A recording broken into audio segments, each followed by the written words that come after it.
I just want to say, number one, I am so sorry for how late this video is, but like I completely forgot about it. I actually thought that I did this video, so when I was looking back through like my videos and I was like, I feel like I haven't posted anything in a while, and I was like, and then one of my friends complained, and then someone else complained. They're like, hey, I feel like you haven't put out a video in forever, and I was like, weird. And I looked back and I was like, oh, I posted one about like 2 weeks ago, and then I was like, holy shit, I never updated you on the 4 books that I was supposed to read for the stay-at-home readathon. I'm so sorry. We're gonna get to that right now. It's Brittany, bitch. I'm so worried I'm not gonna complete this because I have 4 books and I really am not excited to read one of them. I'm not gonna tell you which one it is, but I'm honestly the most drawn to The Toll. I just want to jump into that one, but it's also 625 pages. Yeah, it's 625 pages, so that's a lot. That's a lot. Even for me, that's kind of a lot to do in 4 days by itself, like as one book. But in having 3 other books to complete alongside that, even though one of them is a poetry novel, which does not mean it's going to be read any easier, by the way, because I've honestly spent way longer on poetry than I've ever spent on sometimes like certain fiction books. And then I have a pretty normal sized fiction book. And then I have a smaller book that's like 300 pages, which is full of some pictures, but it's still stuff I have to read. So I'm just a little bit worried. I'm doubting myself a little bit because the day's here. Today's April 16th. It's Thursday. It's after work. And now I'm gonna go make dinner with my brother, and we have a burger from our Dinnerly service. I will like drop their page down below. I really like Dinnerly. I absolutely love them, actually. I love being able to like choose my foods in advance. Instead of printing out all of the recipes, you can just have them on your phone. So you click on the recipe and it gives you the whole recipe right there. Easy peasy. I kind of like that way better. I don't want to read off a piece of paper in my kitchen. It's going to get dirty anyway, and they're just going to throw the paper away. So honestly, it's better for the environment. Yeah, so anyway, please excuse if you see this like giant ring. Since I wear glasses, everything freaking reflects off of it. So you're either going to get the window glare or you're going to get the ring glare. So I don't know what's worse. So now it's off to make dinner. Let's see how that goes. Okay, let's make some grub. Are you ready? It's time to get up now.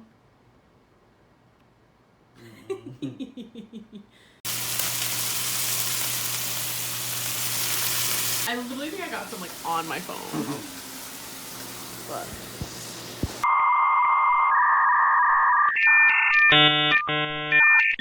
literally cannot be more excited because it is Friday. This is the best freaking day of the whole week. So I did not finish this book, but I got halfway through Will My Cat Eat My Eyeballs. I'm about halfway through on page 102. I think there's like 222 pages of this. I just love learning about weird death stuff anyway, and about cremating bodies or like whatever. I've always enjoyed watching her videos because they're so weird, and people don't want to talk about death a lot and think it's macabre, but really it happens every single day, and I think really people should be less weird about it. And I think that this book perfectly like does that. And I think a lot of these things would be great to actually read to kids, because kids are just have like no shame. Like that's why they ask these questions. Kids have no shame and they just want to know the weird, gross, greedy stuff, and they're actually more mature than we think they are.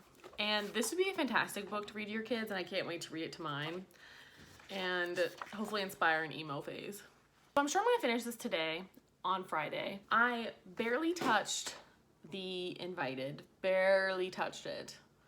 I literally read the first page of The Invited, and then my friend called me and we ended up talking, and I just didn't pick it back up again.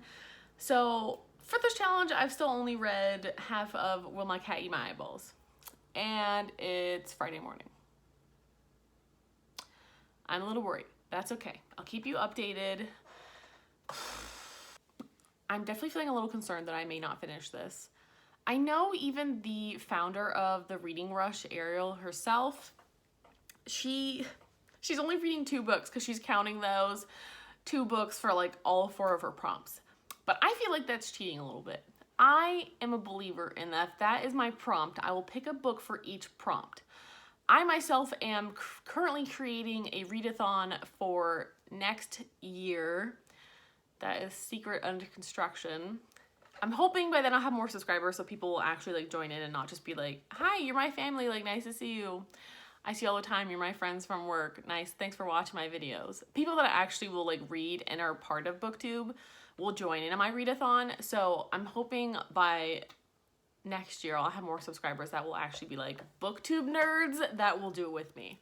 So for my special readathon, each prompt will be a different book and you cannot repeat a book for a prompt. That's my belief. So that's why I chose 4 books I'm going to read for the 4 prompts. I can do this. I know we can do this. I'll talk to you later. It is Friday night and the only book I have finished is Will My Cat Eat My Eyeballs? At least I finished 1 book, so yay for me there, but I'm not even 50 pages into The Invited because it's just kind of heavy. Like there's just a lot of like little tiny, it's not big writing. I don't know. I've actually been trying to read like all night. That's how I finished this bad boy. I'm definitely worried about being able to finish the other books in basically 2 days, and I don't read a lot on the weekends. I'm just gonna have to make time, but even then, you only read like 150 pages within like an hour and a half, you know what I mean? I kind of think of it like as a, like, sometimes like a minute a page, depending. So I'm not sure if I'm able to do that, so this is going great. Okay, as an update, I have finished Will My Cat Eat My Eyeballs, and I have finished The Sun and Her Flowers. I'm very proud of myself. I finished 2, but they were also the shortest books in this series. However, I am 217 pages into The Invited. So far, this book, it's very ghosty, and I love ghosty shit. It reminds me of What Lies Beneath. I don't know if you've ever seen that film, but it's incredible. It has Harrison Ford and Michelle Pfeiffer in it. Legit fire. And it's reminding me a little bit of that. Obviously, it's completely different in like every shape and form, but like the ghost factor is very, very similar. So this is ghosty and a little paranormal, and I think that's why I like her writing, because I read her other book like that, and I just love ghosty paranormal shit because it's like perfectly creepy enough. So basically this couple decides to leave their jobs as middle school teachers, and they move out to idyllic Vermont, and they decide to build a house from scratch. And the woman, Helen, becomes absolutely obsessed with what happened to the woman that lived on her land. And this woman had a daughter, and her mother before her died. Like everyone in the family, especially on the female side, died in violent ways. Every single woman tracing back like 4 or 5 generations. And it's very, very fascinating. And I love the history parts of this because it goes back to those chapters of those women and what happened. So good. At first I was like, I'm not sure if I know where this is going. I wasn't sure if I liked it. I'm like low-key obsessed with this, and it is almost midnight, and I can't stop reading it. This book is mixing like a modern mystery of what happened to a little girl's mother. We're following the little girl's perspective for part of this book, and she's working with the couple to help them rebuild their house. And we're trying to figure out what happened to her mother and why she like left the family and like what happened. And it's kind of like going alongside like the dark history of trying to find out what happened to Hattie Breckenridge and her like descendants. And like even just like from the first chapter of this book, I was so drawn in by the first chapter alone. And in the first chapter, we're basically going through what happened to Hattie to make her like haunt the land. So good. And the plot just keeps thickening and thickening, and it's just very deep and enriched for me. I'm kind of shook. I wasn't expecting this like amount of deep. Like it's very deep and dark, and we're like, it's just like, I don't even want to tell you some of the things that happened, but there was like an accident at a mill, and I can't. Like, I don't even want to like spoil it for you, but like, I'm honestly really impressed right now. It is weird and dark and thrilling, and trying to like put together this mystery of like what happened to the long line of women through like historical research on top of like ghost sightings. Oh god, it's good so far. I really have no idea how this is gonna turn out. I don't know, I'm kind of obsessed with it right now. It's good, y'all. It's good. And you know what? I think everyone at BookTube should pick this up so far. So we'll see how I feel about that. It's also Saturday night, so I technically only have a day left to finish this challenge. I could totally finish this by tomorrow, but the fact that I have a 625 page book waiting for me, yeah. You know, if I can't do that, it's fine. I'll just start reading it anyway, but I don't know if I'll be able to finish it, to be honest, because tomorrow's Sunday and tomorrow's my shopping day, and especially with quarantine going on, the lines are ridiculous. And I still go into the store for like 3 things at a time, which is just me as a person, and I don't usually need much else past that. And waiting in line for that long for such little stuff is so frustrating. And it's very time consuming, so I'm not sure how much I'll actually be able to get done tomorrow. But I think I'll hopefully be able to finish this. I only have like 140 pages of this left, I think, technically. So I'm hoping to finish that for sure by tomorrow, but I'm not sure if I'll get much else done. But so far, this is freaking fire. Like, I love this, so I'll keep you updated. I'm gonna go take a shower now, and I'm gonna go to bed because I am freaking exhausted. So I never gave you an update on, I don't think I gave you an update on either one of the books, did I? For When My Cat Eat My Eyeballs, I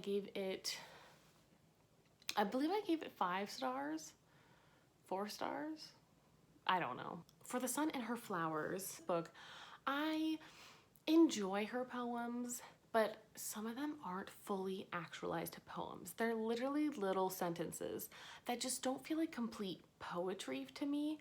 I mean, they're like thoughts I've had in my own head, and I understand that poetry is just thoughts put together, right? But it doesn't feel like full actualized poetry. And being someone who's read a lot of poetry and took a poetry class in college and actively enjoys other poetry from very esteemed poets, it's very frustrating because some of them don't feel like poems. Sometimes they just feel like abstract thoughts on a page that she made a cool drawing to. And I love the themes of a lot of her work, but sometimes I feel like some of her poems just don't fit with the themes either. Like she has a lot of poems about like grieving and loss and relationships and learning to love yourself, and I think that's fantastic, and learning to like love her body and take it back as her own. But then it's alongside like these poems of like refugee camps and how her parents grew up as immigrants and growing up in an immigrant household, and it like doesn't seem to like fit. Like I feel like she should have kept those as like a separate poetry collection or arranged it differently. It just felt sprinkled in weirdly. I think a lot of that editing was janky for me, and I know there's a lot of issues with her plagiarizing work apparently, and I thought it was just me who noticed it like a couple years ago on Tumblr, because she was basically stealing some work from a Tumblr famous artist. Girl, I don't know. I also think it's a little shady that on her Instagram she doesn't follow anyone. That's just like a little weird for me. I feel like if you have an Instagram, you should follow people. I mean, you have like 4 million followers. Why aren't you following like one person? I can understand following like maybe 100 people that like you know personally or whatever, but literally 0 is just kind of janky. It's a little weird. It's making me skeptical. So I gave the poetry collection 3 stars. It's not bad. I love some of her poems. Some of the poems, you know, one of them is about friendship and how like people never talk about how friendship breakups are literally the same as like romantic breakups, and honestly even worse sometimes because people don't like legitimize them as like a breakup. They're like, oh, that's fine, the friend's just not in your life anymore, but like we can love people no matter if it's romantic or platonic love, like just the same. Like I've had way worse friend breakups that still ruin me than any sort of romantic issue ever. Like honestly, those are like out the window.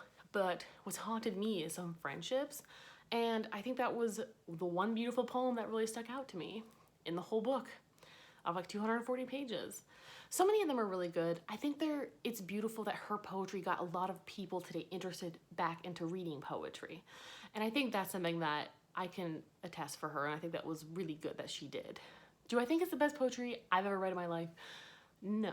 Would I encourage someone who's depressed to read this? Yes. Did it make me smile? Yeah, I guess some of them did, so I guess I completed that prompt.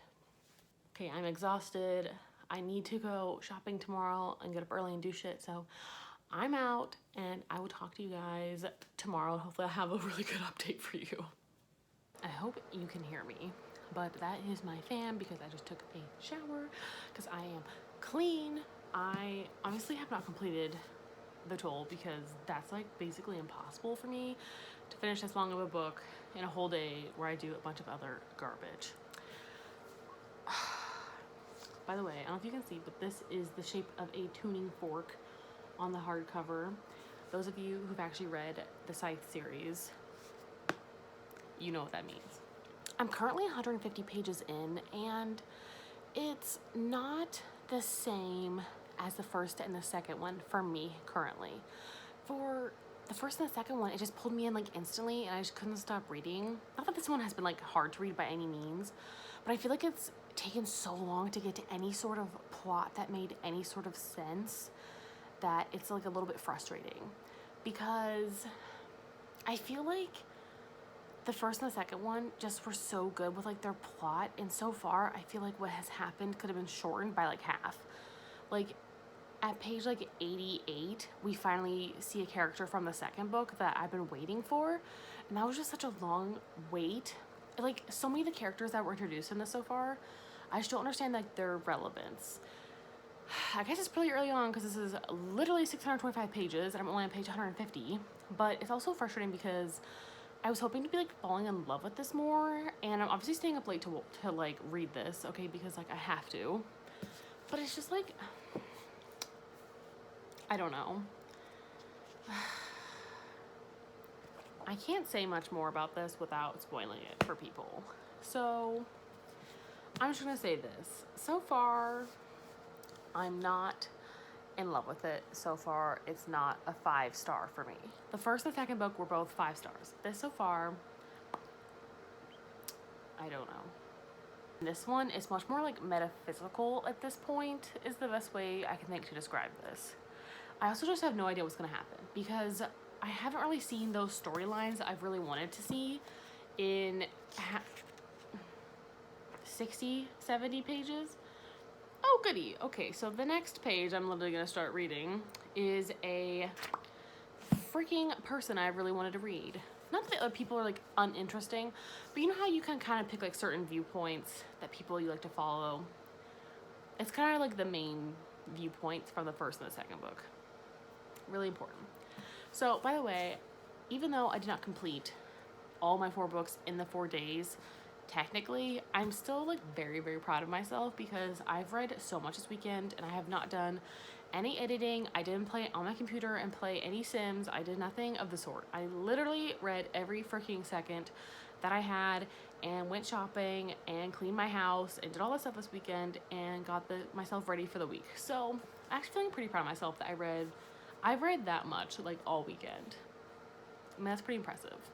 So I think it's gonna get more snazzy as we go on. Like from what I'm seeing and I'm flipping through, it's making me feel a little bit more like the first and the second book. So I'm just praying it gets juicy. I'm gonna stay up like a crazy person and keep reading this until I literally can't anymore because I'm already really tired. I mean, I gotta get my little eye bag thingies going on so I feel refreshed because these things are so cooling. It just feels so nice. If y'all like my robe, I feel like Jeffree Star right now. So I'm gonna continue this reading vlog and we're gonna try to see how much I can get done by the end of tomorrow, and then I'll probably cut the video and upload it because I can't wait till I'm probably gonna finish this because I'm sure this may take me until probably at least Tuesday or Wednesday because I don't really get a lot of time to read during the week sometimes. It just depends. Depends on the week, depends on the day. We'll see how it goes. I told y'all it would take me till at least Tuesday. It is Tuesday. I am 487 pages into this bad boy. I think I'm doing pretty damn well for my normal work schedule and reading almost a 625 page book within 3 days. I plan to finish this tonight. I'm having shrimp and grits for dinner and I have to go to the pharmacy real quick, and then this is happening, and I'm just gonna freaking finish it, and I'll give you my final thoughts. However, it is so much better so far. Again, it's like the conspiracies are building and building and building, and like it's getting good. But I know so many people have said it was a letdown, and I'm just like worried, like what's gonna happen to make this like crazy and wonderful. And I know a lot of series tend to not end very well. For example, The Hunger Games. Loved book 1 and 2, didn't like the third book. Specifically, just the ending. I mean, most of it was kind of and then the ending I was like, no. That's not what should have happened. That is completely out of character. And I think the thing about here that bothers me is sometimes the characters do things that to me are out of character. A little bit. So, I'm very nervous to finish this. I'm actually like fucking terrified because you know what? I love this series and I really love books 1 and 2, even though there are like minor issues with both of them. I mean, no book series in the entire world is perfect, and not every single plot twist or whatever is something you enjoy, right? I get it. But it's just so, I just love this world. It's so, I don't know. I just love it. So I'm kind of terrified and I'm scared. I'm actually like scared to finish this. Like, what if I hate it? That's what's happening. I will be finishing this tonight. I'm telling you, it's happening tonight. I will stay the fuck up and finish this. I'm only like 130 pages away. It's gonna happen. 3 days later. Okay, I finally finished The Toll. 3 days later, I'm finally giving you my final thoughts. I ended up giving this 5 stars. Obviously, cannot give you any spoilers because this is the end to a trilogy. I'm just gonna say the ending was very satisfying for me. I think that is one of my biggest issues with books is endings. I need to be satisfied completely to give something like 5 stars. Sometimes the whole book itself wasn't like the best thing in the whole world, but as long as like there's a satisfying ending and a satisfying wrap up, that just makes sense for me, I will give it 5 stars. This ending to me deserved 5 stars. I was not upset by anything that happened in the end. I think it all worked out very well, and I think it's gonna make a fantastic movie franchise. French fries.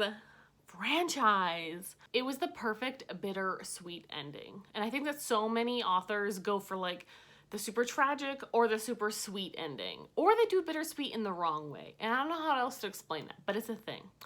This was a good bittersweet ending, and I absolutely freaking loved it. And I finished my reading. So, I read 4 books. Actually, I finished a book on the 16th at night. So, technically, I finished 5 books in 5 days. 6 days. Since it's been so long, let's remember what else I read. I read The Invited. Again, this was fantastic the whole way through for me, but the ending, I expected something slightly different, so I gave it 4 stars. I really liked it. It had great potential.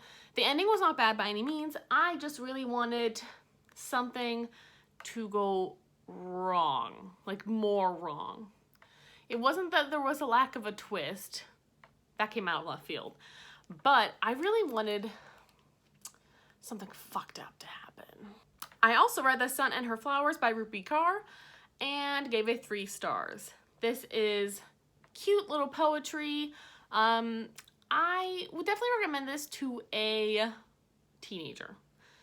And I think that it's very important for women, especially to see some of these messages in here. And I love that about her writing style. However, there are some issues with her with plagiarism. And a lot of her poems are like 1 or 2 sentences. And to me, that's not a full poem. I'm more used to the old school poetry where it's an actual poem. Like it's a long thing.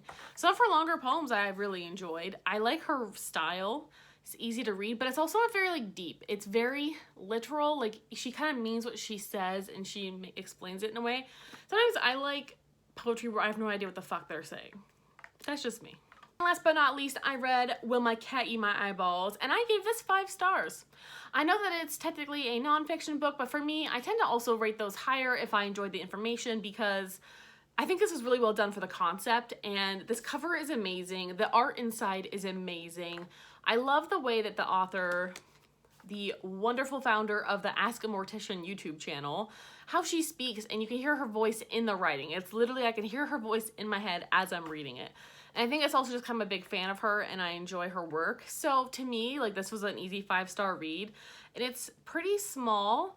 And I read it in like 2 sittings at night and read like 100 pages each because I couldn't stop reading it. It was so interesting, and I love learning about death, for me personally. I even got my little brother to read some of this, so you know it must be good. So my crazy ass read all those books in a very short time period for the reading rush, and I'm very proud of myself, even though it was not exactly that. And I know some people vlogged each day. I don't have a no job to do that. I work all day, and I'm not gonna vlog each night for like the 10 pages I got to read while I was on the clock when I was doing on a break. That doesn't work for me. So I'm just doing a vlog all at the end. You're welcome. So I think all in all, this was a very successful challenge.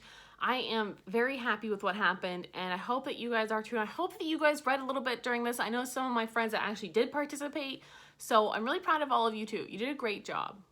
Okay, like, subscribe, comment, do all that like wonderful comment garbage, and I'll talk to you guys next time. Bye!